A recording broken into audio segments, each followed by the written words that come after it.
Okay, I know a lot of stuff has come out since I left, but back with the milk.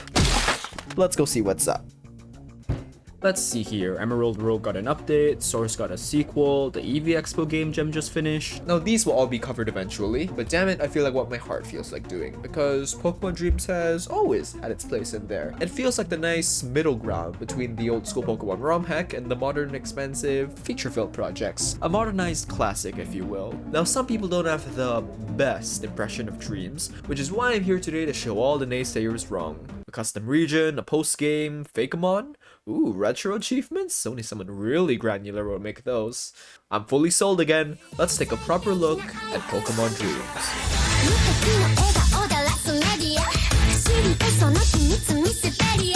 As always, we'll be analyzing graphics, region design, story, battling, special features, Pokedex, and soul. See, that's a throwback. I haven't used that chip since the Adventure Red review. That can't possibly be foreshadowing. No way.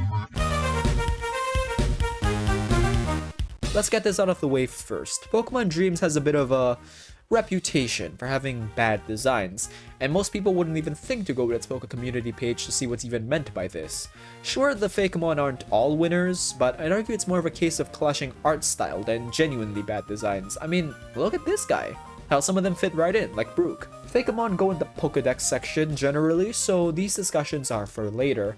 The majority of the region uses Fire Red Leaf Green tile sets, and there's never anything wrong with that. What is custom is at least in the same art style, so it's never jarring entering these new areas. Custom statues of Dunsparce, Colosseums, overworld trainer sprites, it all fits quite seamlessly. 7 out of 10. Very rarely do I separate region design and story, but story is exceptional enough here to deserve it. Anywho, early game casino! Carrying over from the last video, our Goldilocks ratio is still intact. It's not too fast paced, so it lets you spend an average of about 20 to 30 minutes in the game section, allowing you to appreciate your differences better. Besides what's tied to the main story, extra areas always help to flesh out and sell the region. Half the towns having a Colosseum, the Scrapyard, the Reap Ranch minigame, the Solidview Butcher, and the waterways, which I suppose is worth mentioning in the subsection. A part of designing your region that few people consider is the very delicate balance when it comes to the surf routes. You need to be straightforward, while also needing to make the player navigate differently than they would on a grass route. This way, the journey doesn't feel samey. Avoid tree borders against the ocean, natural rock obstacles, and never have whirlpools if your hack uses the old HM system. Dreams opts for current puzzles, which is more fun than rock dragging. Maybe I'm just bad at direction. Someone who isn't, however, is the dev, Monopoly Rubik's. There's a sense of continuity throughout the waterways. Routes branch and meander, connect to older routes in ways you didn't expect, and following them actually leads to the ocean. And something you almost never see nowadays when it comes to route design is making optional areas accessible only through surf, a la Abandoned Ship in Ruby. Usually it's just cuttable trees leading to those great den/items. In Dreams' case, strong currents and a sprinkling of trainers lets you access powerful berries and even megastones on the otherwise secluded and entirely optional Route 19. Man, I'm talking about water so much you think this was a Hoenn video. In all seriousness, the way the region is built allows for a comfortable journey where you never get that awful feeling of needing to backtrack, especially because NPCs warn you before you make big jumps, like to places you've now locked off until you get Fly again. Speaking of, you get Fly reasonably early, so that's just the cherry on top. 8.5 out of 10 for region design.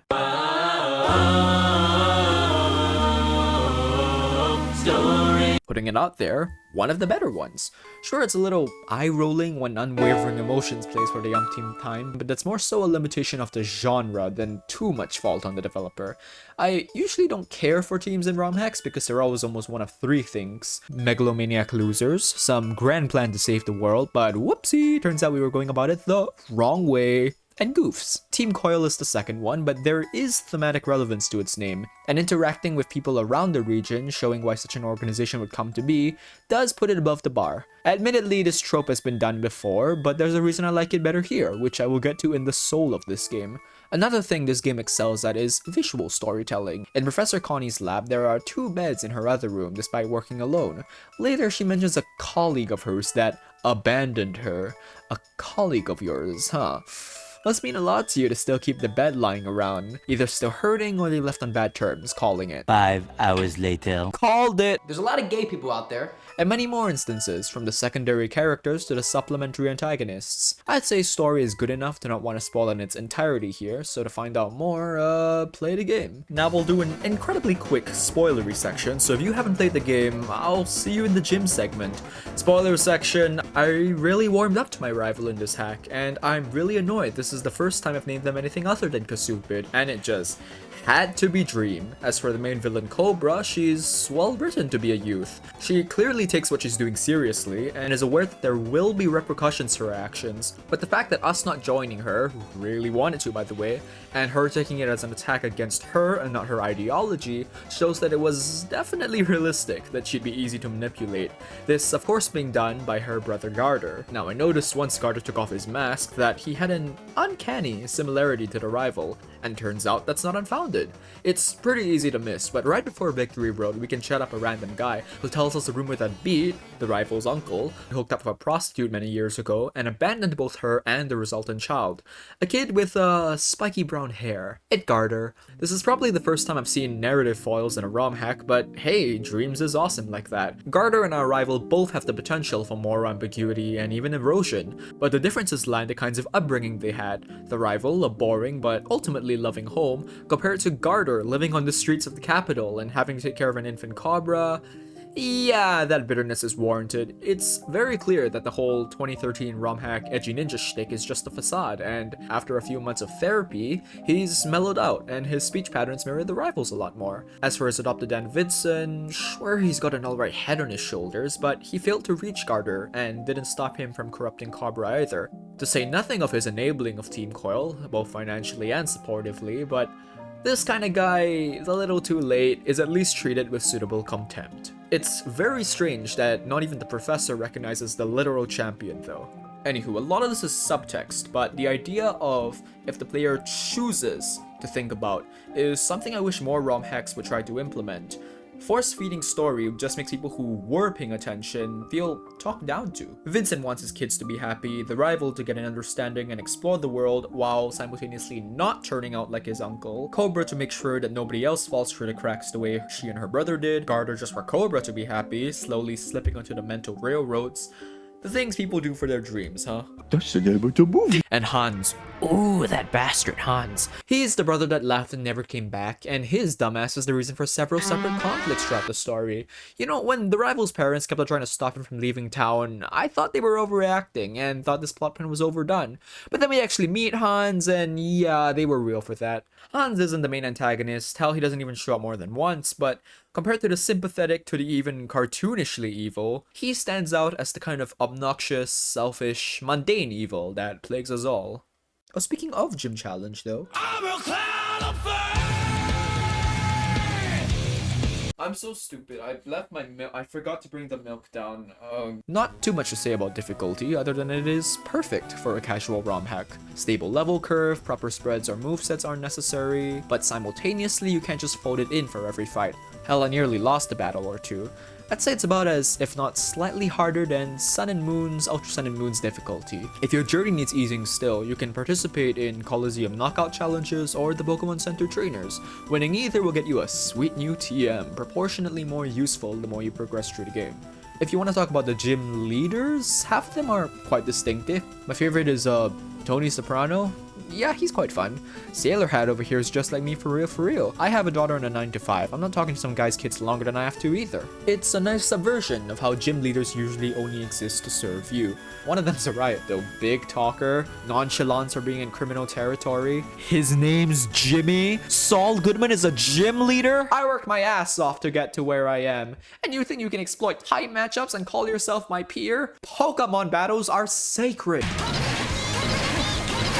James manga didn't test very well, so I'm hosting this segment alone again. It's pretty short this time, every single modern feature from permanent TMs to hidden abilities, courtesy of the GOAT Fire Red upgrade. There's Audinos on every route if you need a last minute grind, there's optional permanent double and inverse battle modes, but I rarely if ever see anybody use these kinds of features. Scaling mode's good to prevent overleveling though. Move reminders, learners, and deleters are all in the first city, so that's always appreciated.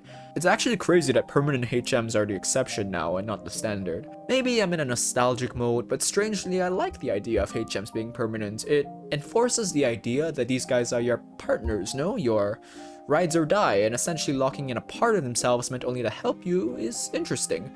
The used up slot on your mons thankfully doesn't matter since difficulty isn't extreme, but if it is for you, we have deleters and reminders right next to each other. Permanent TMs too, so there's no real loss at all learning a HM. Mentioned earlier, this hack has retro achievements integration. It's basically a site where games can be given achievements through the RetroArch emulator.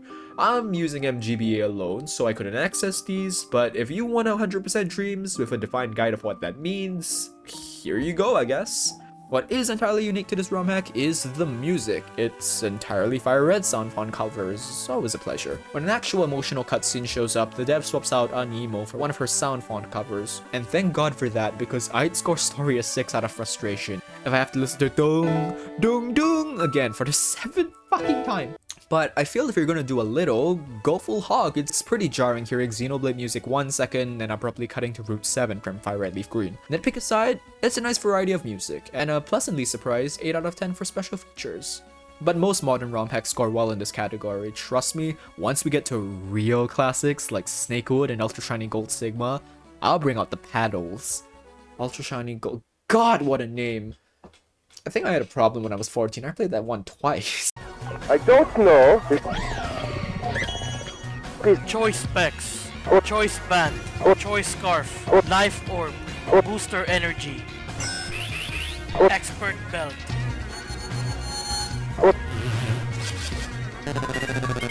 Until I watch inside the box.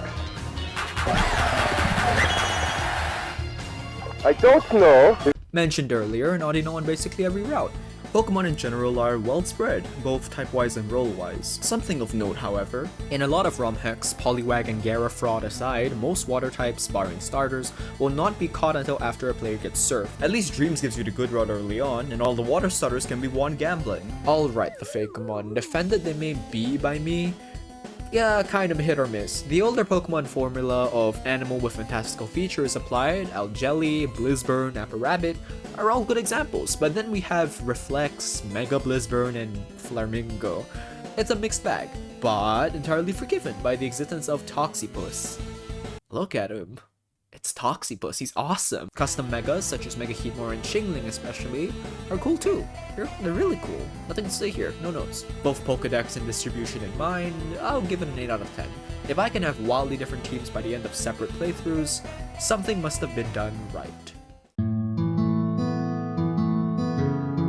And I tried to understand what was so different about Dreams. Dreams is just a really solid ROM hack with good map design and dialogue, hitting so many tropes yet being so undeniably fresh. And I found out why. As it turns out, the dev had never even played a ROM hack in their entire life before making this. Any decision they made with what should or shouldn't be in the game was of her own reasoning and volition, as opposed to compete with what came before or is coming. Hacks coming out now have had that taste to them, because their devs knew or played the ROM hacks of generations past, which is also why Dreams reminds me so much of the classics. Soul is undeniably a 10 out of 10, themes are intact, Dreams are in fact my favorite dialogue writing in any ROM hack ever. It's almost as if every town has its own distinctive voice. If you try and tell me Thicket townspeople talk the same as Fenagaras, I'd say you're insane. In fact, all of the main characters have a distinct speaking style to them, whether it be a quirk of their situation or how they articulate themselves. So even if you forget the character's name, how they speak to you instantly familiarizes themselves. That MCU-ass sarcasm and plastic wit that plagues the community is hardly, if at all, present here. Nobody is straight up cartoonish, it plays itself straight, and so you take the characters more seriously. While I wouldn't say it does anything revolutionary, it did give me Toxipus, and that's good enough for an 8 out of 10 for me. In conclusion, Pokemon Dreams is humble, well thought out, and reminds me of the best of a bygone era. It really gives the same vibe as Gaia, which will get its own review when 0.4 comes out.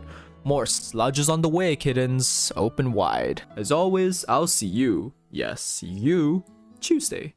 Bye-bye.